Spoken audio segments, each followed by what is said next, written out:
Davanagere by election ಈ ಕ್ಷಣದ survey. Davanagere ಉಪಸಮರ ಗೆಲ್ಲೋದು ಯಾರು? ಕ್ಷಣ ಕ್ಷಣಕ್ಕೂ ಬಿಗ್ ಟ್ವಿಸ್ಟ್ ಸಿಗ್ತಾನೆ ಇದೆ. ದಾವಣಗೆರೆ ಬೈ ಎಲೆಕ್ಷನ್ ಕಣ ರಂಗೇರ್ತಾ ಇದೆ. ಈ ಕ್ಷಣದ ಸರ್ವೆ ಇದು. ದಾವಣಗೆರೆ ಉಪಸಮರ ಗೆಲ್ಲೋದು ಯಾರು? ಕ್ಷಣ ಕ್ಷಣಕ್ಕೂ ಟ್ವಿಸ್ಟ್ ಸಿಗ್ತಾ ಇದೆ. ಮತದಾನ ದಿನ ಹತ್ತಿರವಾದಂತೆಲ್ಲ ಕಣದಲ್ಲಿ ಸೀನ್ ಚೇಂಜ್ ಆಗ್ತಾ ಇದೆ. ರಾಜ್ಯ ನಾಯಕರ ಮತಬೇಟೆಯಿಂದಲೂ ಬದಲಾಗ್ತಿದೆ ಮೂಡ್. ಈ ಕ್ಷಣದ ಲೇಟೆಸ್ಟ್ ಸರ್ವೆಯಲ್ಲಿ ಗೆಲ್ಲೋದು ಯಾರು? ಸಮರ್ಥ ಶಾಮನೂರ್ ಅಥವಾ ಶ್ರೀನಿವಾಸ್ ದಾಸಕರಿಯಪ್ಪ? ಅಶ್ವವೇಗ ನ್ಯೂಸ್ನಲ್ಲಿ ಈ ಕ್ಷಣದ ದಾವಣಗೆರೆ ದಕ್ಷಿಣದ ರಿಪೋರ್ಟ್ಸ್, ಪೊಲಿಟಿಕಲ್ ಎಕ್ಸ್ಕ್ಲೂಸಿವ್ ಅನ್ನ ನಿಮ್ಮ ಮುಂದೆ ಇಡ್ತಾ ಇದ್ದೀವಿ. ದಾವಣಗೆರೆ ಬೈ ಎಲೆಕ್ಷನ್ ಈ ಕ್ಷಣದ ಸರ್ವೆ. ಯಾರು ಗೆಲ್ತಾರೆ? ಉಪ ಸಮರದಲ್ಲಿ ಗೆಲ್ಲೋರು ಯಾರು? ಕ್ಷಣ ಕ್ಷಣಕ್ಕೂ ಟ್ವಿಸ್ಟ್ ಸಿಗ್ತಾ ಇವೆ. ಮತದಾನದ ದಿನ ಹತ್ತಿರವಾದಂತೆಲ್ಲ ಸೀನ್ ಚೇಂಜ್ ಆಗ್ತಾ ಇದೆ. ರಾಜ್ಯ ನಾಯಕರ ಮತಬೇಟೆಯಿಂದಲೂ ಬದಲಾಗ್ತಿದೆ ಮೂಡ್. ಈ ಕ್ಷಣದ ಲೇಟೆಸ್ಟ್ ಸರ್ವೆಯಲ್ಲಿ ಗೆಲ್ಲೋದು ಯಾರು? ಸಮರ್ಥ ಶಾಮನೂರ ಅಥವಾ ಶ್ರೀನಿವಾಸ್ ದಾಸಕರಿಯಪ್ಪ? ಅಶ್ವವೇಗ ನ್ಯೂಸ್ನಲ್ಲಿ ದಾವಣಗೆರೆ ದಕ್ಷಿಣದ ಈ ಕ್ಷಣದ ಸರ್ವೆನ ಕೊಡ್ತಾ ಇದ್ದೀವಿ. ಕ್ಷಣ ಕ್ಷಣಕ್ಕೂ ಪೊಲಿಟಿಕಲ್ ಅಪ್ಡೇಟ್ಸ್ ಅನ್ನ ನಿಮ್ಮ ಮುಂದೆ ಇಡ್ತಾ ಇದ್ದೀವಿ. ಉಪಸಮರ ರಂಗೇರ್ತಾ ಇದೆ. ಭರ್ಜರಿ ಪ್ರಚಾರ ಮಾಡ್ತಾ ಇದ್ದಾವೆ ಬಿಜೆಪಿ ಮತ್ತು ಕಾಂಗ್ರೆಸ್. ಕಾಂಗ್ರೆಸ್ನಲ್ಲಿ ಸ್ವತಃ ಸಿದ್ದರಾಮಯ್ಯನವರೇ ಬಂದು ನಿಂತ್ಕೊಂಡು ರೋಡ್ ಶೋ ಮಾಡಿ ಪ್ರಚಾರ ಮಾಡಿ ಅಬ್ಬರದ ಪ್ರಚಾರವನ್ನ ಮಾಡಿದ್ರೆ, ಈ ಕಡೆ ಬಿಜೆಪಿ ಅವರು ಅಷ್ಟೇ ಈ ಬಾರಿ ಮುಸ್ಲಿಂ ಮತಗಳನ್ನ ಶತಾಯಗತಾಯ ಪಡಿಲೇಬೇಕು ಅನ್ನುವಂತಹ ಲೆಕ್ಕಾಚಾರದಲ್ಲಿ ಮತ್ತು ಕಾಂಗ್ರೆಸ್ ಭದ್ರಕೋಟೆಯಾಗಿರುವಂತಹ ದಾವಣಗೆರೆಯನ್ನ ಈ ಬಾರಿ ಬಿಜೆಪಿ ಗೆಲ್ಲಲೇಬೇಕು ಅಂತ ಪಣ ತೊಟ್ಟು ಪ್ರಚಾರಕ್ಕೆ ಇಳಿದಿದ್ದಾರೆ. ಹಾಗಾಗಿ ರಾಜ್ಯ ನಾಯಕರ ಮತಬೇಟೆಯಿಂದ ಈ ಗೇಮ್ ಪ್ಲಾನ್, ಅಲ್ಲಿ ಸೀನ್ಗಳೇ ಚೇಂಜ್ ಆಗ್ತಾ ಇದೆ. ಬಿಜೆಪಿ ಅವರ ಒಂದು ರೀತಿ ಗೇಮ್ ಪ್ಲಾನ್ ಆದ್ರೆ ಕಾಂಗ್ರೆಸ್ನವರು ಬೇರೆ ರೀತಿಯ ಸ್ಟ್ರಾಟಜಿಗಳನ್ನೇ ಮಾಡ್ಕೊಳ್ತಾ ಇದ್ದಾರೆ. ಕಾಂಗ್ರೆಸ್ನವರಿಗೆ ಸದ್ಯಕ್ಕೆ ಮುಸ್ಲಿಂ ಮತಗಳನ್ನ ಉಳಿಸಿಕೊಳ್ಳೋದೇ ಬಿಗ್ ಟಾಸ್ಕ್ ಇರುವಂಥದ್ದು.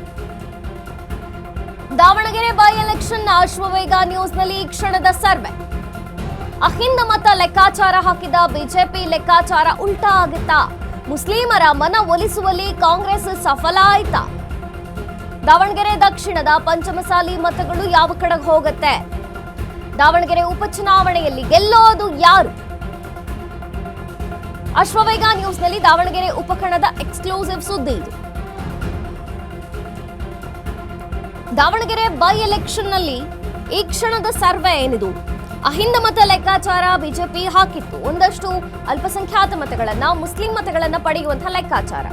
ಆದ್ರೆ ಈಗ ಕಾಂಗ್ರೆಸ್ ಮುಸ್ಲಿಮರ ಮನ ಒಲಿಸುವಲ್ಲಿ ಸಫಲವಾಗೋಯ್ತಾ? ಪಂಚಮಸಾಲಿ ಮತಗಳಿನ್ ಯಾವ ಕಡೆಗೆ ಬರುತ್ತೆ ಅನ್ನುವಂಥದ್ದು ಸದ್ಯಕ್ಕೆ ಪ್ರಶ್ನೆ ಮೂಡಿದೆ. ಉಪಚುನಾವಣೆಯಲ್ಲಿ ಗೆಲ್ಲೋದು ಯಾರು? ಕಾಂಗ್ರೆಸ್ನ ಲೆಕ್ಕಾಚಾರ ಏನಿತ್ತು ಅದು ಫಲಿಸುತ್ತಾ? ಏಕೆಂದ್ರೆ ಸ್ವತಃ ಸಿದ್ದರಾಮಯ್ಯನವರೇ ಅಲ್ಲಿ ನಿಂತ್ಕೊಂಡು ಅಹಿಂದ ಮತಗಳನ್ನ ಆಚೆ ಈಚೆ ಆಗದಂತೆ, ಮುಸ್ಲಿಂ ಮತಗಳನ್ನ ಒಡೆದು ಹೋಗದಂತೆ, ಡಿವೈಡ್ ಆಗದಂತೆ ಅಲ್ಲಿ ಪ್ರಚಾರವನ್ನ ಮಾಡ್ತಾ ಇದ್ದಾರೆ. ಹಾಗಾಗಿ ಮುಸ್ಲಿಮರ ಮನವೊಲಿಸುವಲ್ಲಿ ಕಾಂಗ್ರೆಸ್ ಏನಾದ್ರು ಸಫಲವಾದ್ರೆ ಬಿಜೆಪಿಗೆ ಅದು ದೊಡ್ಡ ಕಷ್ಟದ ಪ್ರಶ್ನೆ ಆಗುತ್ತೆ. ದಾವಣಗೆರೆ ದಕ್ಷಿಣ ಪಂಚಮಸಾಲಿ ಓಟ್ಗಳು ಯಾರಿಗೆ ಅನ್ನೋದು ಕೂಡ ಪ್ರಶ್ನೆ ಇದೆ.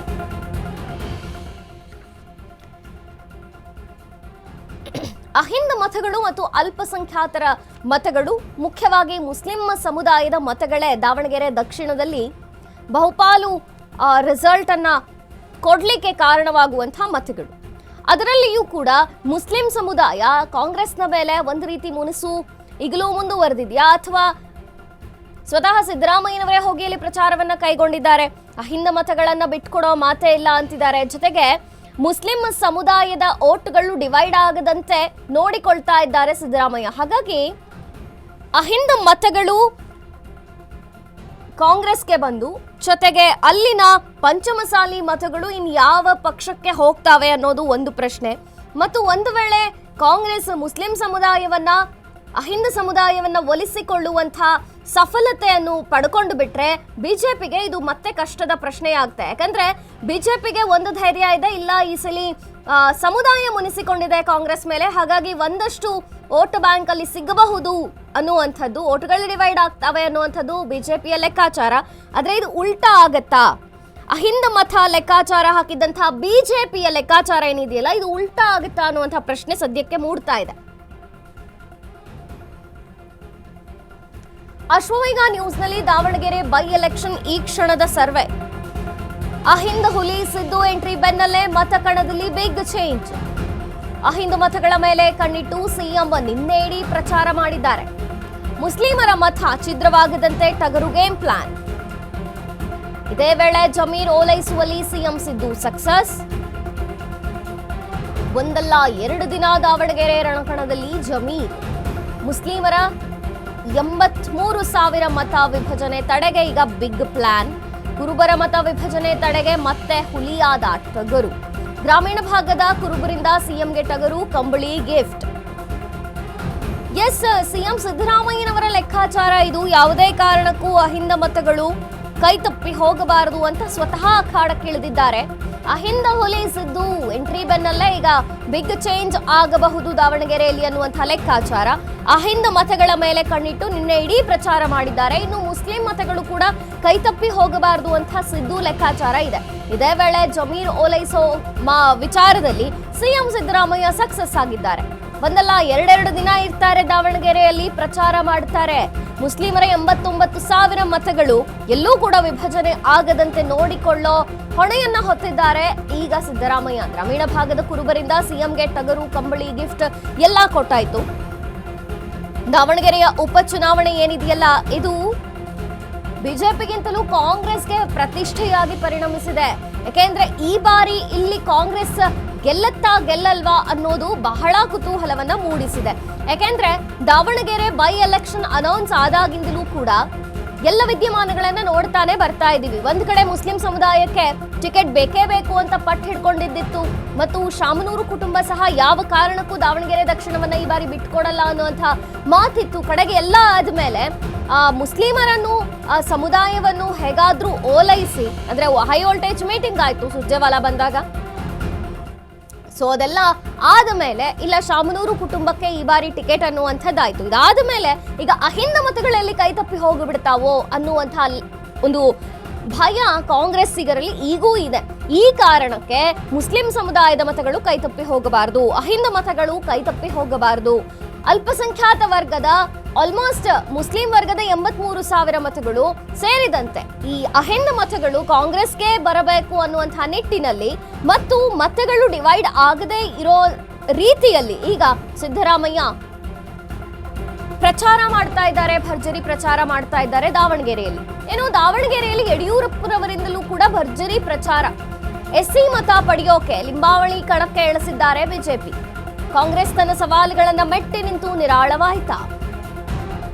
ಸಮರ್ಥ ಗೆಲ್ಲಿಸೋಕೆ ಪಣ ತೊಟ್ಟಂತಹ ಕಾಂಗ್ರೆಸ್ ಒಗ್ಗಟ್ಟಿನ ಮಂತ್ರ. ಅಶ್ವವೇಗ ನ್ಯೂಸ್ನಲ್ಲಿ ದಾವಣಗೆರೆ ಕಣದ ಎಕ್ಸ್ಕ್ಲೂಸಿವ್.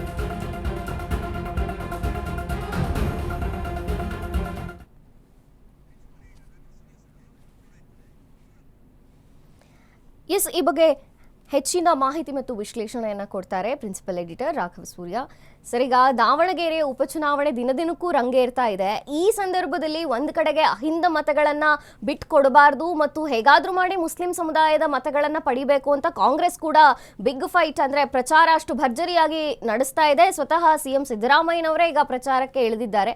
ಈ ಕಡೆ ಇದು ಬಿಜೆಪಿಗೂ ಕೂಡ ಸವಾಲಾಗಿ ಪರಿಣಮಿಸಿದೆ. ಹೇಗಿದೆ sir? Well, Manjari, anything can happen in politics.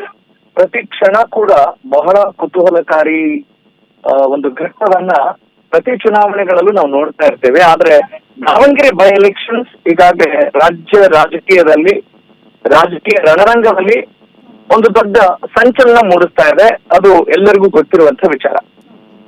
ಆರಂಭದಲ್ಲಿ ಸಮರ್ಥ ಶಾಮನೂರು ಕಾಂಗ್ರೆಸ್ ಅಭ್ಯರ್ಥಿಯ ವಿಚಾರಗಳು ಅಷ್ಟಾಗಿ ಬೆಳಕಿಗೆ ಬಂದಿರಲಿಲ್ಲ. ಯಾರದು ಅವರ ಕುಟುಂಬದ ಮಗ ಅಥವಾ ಶಾಮನೂರು ಕುಟುಂಬದ ಮೊಮ್ಮಗ, ಶಿವಶಂಕರಪ್ಪ ಅವರ ಮೊಮ್ಮಗ ಅನ್ನೋದಷ್ಟೇ ಪ್ರಚಲಿತವಾಗ್ತಾ ಇತ್ತು. ಆದ್ರೆ ದಿನಗಳಿದ ಹಾಗೆ ಅವರ ವಿಚಾರಗಳು ಕೂಡ ಒಂದು ಮುನ್ನಡೆಗೆ ಬರ್ತಾ ಇರೋದು ಕಾಂಗ್ರೆಸ್ ಪಾಳೆಯಕ್ಕೆ ಪ್ಲಸ್ ಪಾಯಿಂಟ್ ಆಗ್ತಾ ಇದೆ. ಮತ್ತು ಆರಂಭದಲ್ಲಿ ಗೊಂದಲ ಇತ್ತು, ಮುಸ್ಲಿಂ ಮತಗಳು ಎಲ್ಲಿ ವಿಭಜನೆ ಆಗ್ಬಿಡುತ್ತೋ ಅಂತ ಹೇಳಿ. ಆದ್ರೆ ಯಾವಾಗ ಸಿದ್ದರಾಮಯ್ಯನವರಾಗಿರ್ಬೋದು, ಡಿ ಕೆ ಶಿವಕುಮಾರ್ ಆಗಿರ್ಬೋದು, ಕಾಂಗ್ರೆಸ್ ಪಾಳೆಯದ ಎಲ್ಲರೂ ಒಗ್ಗಟ್ಟಾಗಿ ಟೊಂಕ ಕಟ್ಟಿ ಏನಾದ್ರೂ ಆಗ್ಲಿ ಕಾಂಗ್ರೆಸ್ ಗೆಲ್ಲಲೇಬೇಕು ಅನ್ನುವ ಒಂದು ಕೆಲಸಕ್ಕೆ ಮುಂದಾಗಿರೋದು ಈಗ ಫಲ ಕೊಡ್ತಾ ಇದೆಯೇನೋ ಅಂತ at this point of time ಹೇಳ್ಬೋದು. ಯಾಕಂತ ಹೇಳಿದ್ರೆ ಮುಂದಿನ ದಿನಗಳಲ್ಲಿ ಏನಾಗುತ್ತೆ ಏನಾಗಲ್ಲ ಅನ್ನೋದನ್ನ ಖಚಿತವಾಗಿ ನಾವು ಯಾರು ಹೇಳೋಕ್ಕಾಗಲ್ಲ. ಪ್ರಜಾಪ್ರಭುತ್ವದಲ್ಲಿ ಪ್ರಜೆಗಳೇ ಪ್ರಭುಗಳು, ಅವರ ನಿರ್ಣಯವೇ ಅಂತಿಮ. ಆದ್ರೆ ಈಗ ಟ್ರ್ಯಾಕ್ ರೆಕಾರ್ಡ್ ನ ಗಮನಿಸೋದಾದ್ರೆ 2023 ಫಲಿತಾಂಶ ನೋಡಿ ಹೇಳೋದಾದ್ರೆ, ಜಾತಿ ಸಮೀಕರಣವನ್ನು ನೋಡೋದಾದ್ರೆ, ಮತ್ತು ಈ ಅಭಿವೃದ್ಧಿ, ಶಾಮನೂರು ಕುಟುಂಬದವರ ಕೊಡುಗೆ ಆಗಿರ್ಬೋದು, ಮತ್ತು ಬಿಜೆಪಿ ಯಾವ ರೀತಿ ಕೆಲಸಗಳನ್ನ ಮಾಡ್ಕೊಂಡು ಬಂದಿದೆ, ಕಾಂಗ್ರೆಸ್ ಪಾಳ್ಯ ಏನ್ ಮಾಡಿದೆ, ಗ್ಯಾರಂಟಿ ಪ್ರಭಾವ ಏನಾದ್ರೂ ಇದೆಯಾ, ಈ ಎಲ್ಲ ಅಂಶಗಳನ್ನ ಆಧರಿಸಿ ಅಶ್ವವೇಗ ನ್ಯೂಸ್ ಒಂದು ಸಮೀಕ್ಷೆಯನ್ನ ಮಾಡ್ತು. ಗ್ರೌಂಡ್ ರಿಪೋರ್ಟ್ ನ ಈಗಾಗಲೇ ನಾವು ಕೊಡೋ ನಿಟ್ಟಿನಲ್ಲಿ ನಾವು ನೋಡೋದಾದ್ರೆ at this point of time ಸ್ವಲ್ಪ ಎಡ್ಜ್ ಅಲ್ಲಿ ಕಾಂಗ್ರೆಸ್ ಇದೆ ಅನ್ನೋದು ಬಲವಾಗಿ ಗೊತ್ತಾಗ್ತಾ ಇದೆ. ಅದಂತೂ ಈಗ ಮುಖ್ಯಮಂತ್ರಿಗಳು, ಉಪಮುಖ್ಯಮಂತ್ರಿಗಳು, ಆಮೇಲೆ ಕಾಂಗ್ರೆಸ್ ಪಕ್ಷದ ಎಲ್ಲ ಘಟಾನುಘಟಿ ನಾಯಕರು, ಎಲ್ಲ ಸಮುದಾಯದವರು ಬಂದು ಸೇರ್ತಾ ಇರೋದು. ಅದರಲ್ಲೂ ಜಮೀರ್ ಅಹಮದ್ ದಾವಣಗೆರೆಗೆ ಬರ್ತಾರೆ ಅನ್ನೋ ವಿಚಾರ ಕೂಡ ಕಾಂಗ್ರೆಸ್ ಪಾಳ್ಯಕ್ಕೆ ಬಹಳ ಪ್ಲಸ್ ಪಾಯಿಂಟ್ ಆಗಿ ಕಾಣ್ತಾ ಇದೆ. ನಾವು ಒಂದನ್ನ ಗಮನಿಸಬಹುದು ಮಂಜರಿ, ಈಗಾಗಲೇ ಅಲ್ಪಸಂಖ್ಯಾತ ಮತದಾರರು 80,000ಕ್ಕೂ ಅಧಿಕರಿದ್ದಾರೆ. 75,000 ರಿಂದ 85,000 ಇದ್ದಾರೆ.